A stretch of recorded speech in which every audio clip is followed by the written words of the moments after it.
Hi and welcome everyone to our course for Power System Fault Analysis. I am Ahmed Mahdy, an electrical power engineer, and in this course I'm going to teach you about the different faults occurring in the power system and how can we analyze these faults. So let's start by learning what are we going to get from this course. So first, we are going to have an introduction to the power system faults. So we will learn about the different faults occurring in the electrical power system, including the symmetrical faults and unsymmetrical faults. We will also start discussing the principle of the per unit system.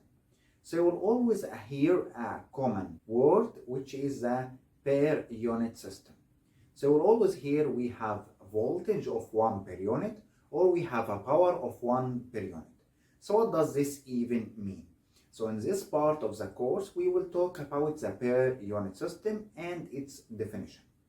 Then we are going to start by our course for symmetrical faults.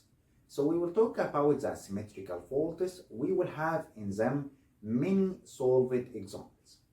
Then we are going to start talking about the unsymmetrical faults, such as, for example, double line to ground, or line to line, or line to ground, and so on.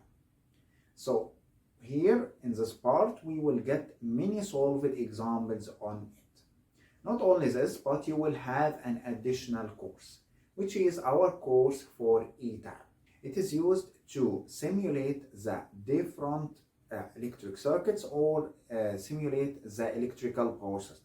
So using this program, we can simulate the short circuit, we can simulate or obtain the voltage drop, we can simulate the PV systems, the wind energy systems, the starting of an electric motor, the arc flash studies, and much more.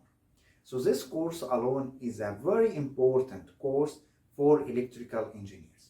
It will help you understand how does a system work and the short circuit and voltage drop analysis in the electrical system. So if you are looking for one course that will help you learn about the electrical faults or analyze the electrical faults, then this course is for you. So thank you and see you in our course for electrical fault analysis.